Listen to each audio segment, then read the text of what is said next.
Welcome back to our coverage as Hurricane Nicole gets ready to make landfall on the East Coast. Gage Goulding is on State Road 80 in the Walmart parking lot in Clewiston. Kind of a good visual of what's going on there.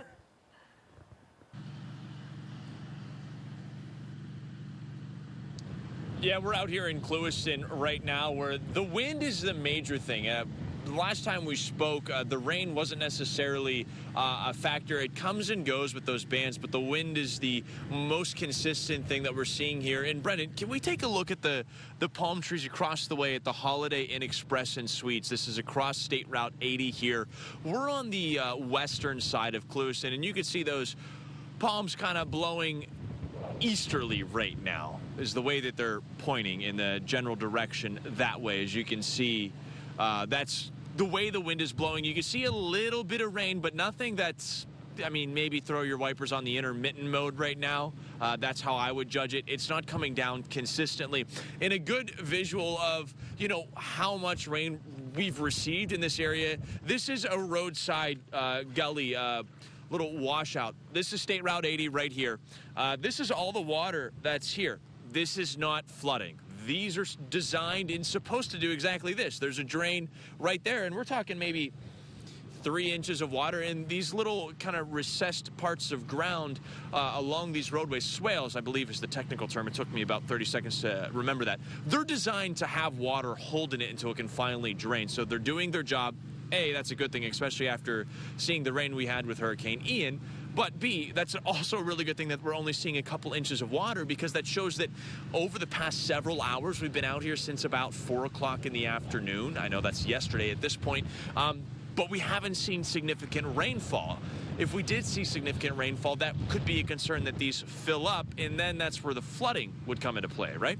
But right now, we're not seeing anything even close to that. I wouldn't use the F word of flooding here in Hendry County or in the Clewiston area specifically, because it's just not the case.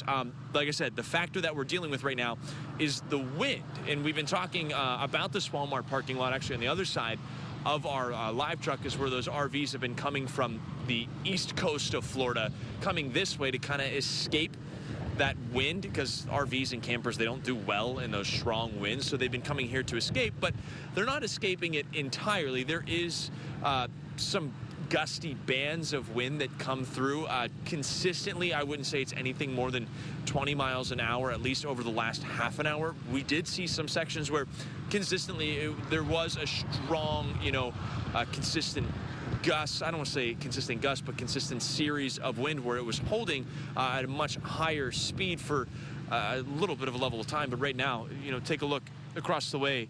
This is a good little burst of wind, if you will. And those palm fronds, they're not bending the top of the trees there, but you can see they're blowing west to east. That's the direction they're blowing towards the east right now.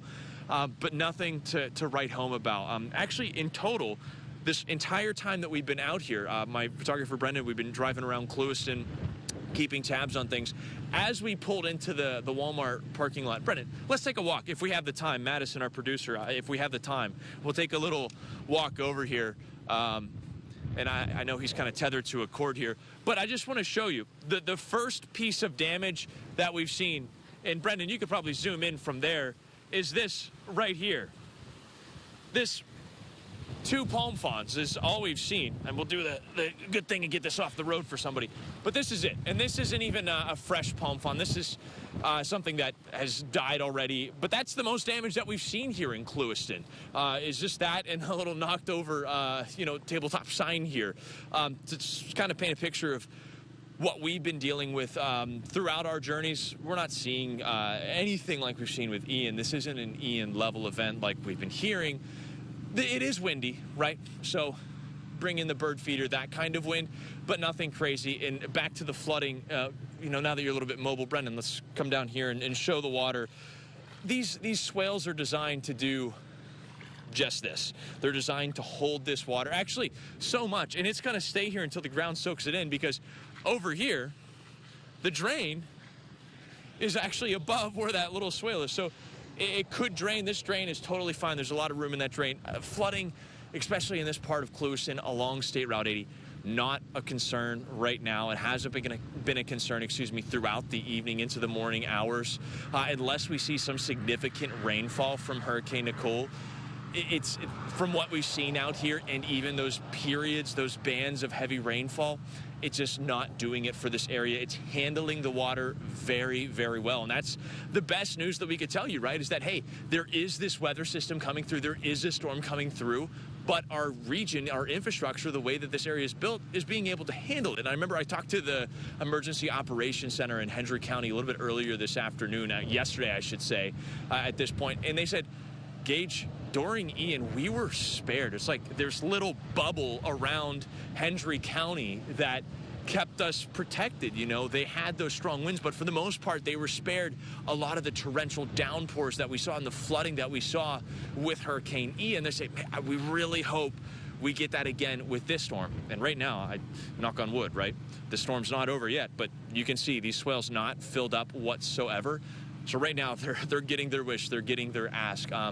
So just kind of recap here. Wind, it is gusting, but it's nothing to write home about. Those palm fronds over there, they are blowing. They're also much higher up, so they're 30, 40 feet in the air, where I'm only 6'2" in the air, so I'm not feeling all of that wind. But even when we were out by Lake Okeechobee about 45 minutes ago at this point, right on the dike there that separates Lake O and the city of Clewiston, we were elevated up about 15 feet, and we were getting those strong periods of wind. But like I said, I'll say it again, it's nothing to write home about. The folks, our colleagues on the East Coast, you see what Rob is dealing with, you see what Kyle is dealing with. That is where the severity of it is. So yes, we are seeing those impacts here in Southwest Florida, here in Clewiston. Certainly not to that extent. But like I said, it'd be a good idea to bring those bird feeders in. It certainly was a good idea for those folks with the campers and the RVs to make the trek over here and visit us here in Southwest Florida, just to make sure. You can never be more prepared than be prepared and just hope for the best, right? That's the best thing. We're going to have more coverage of Hurricane Nicole throughout the evening, but right now we're going to take a quick little break. We'll see you at the other side of this.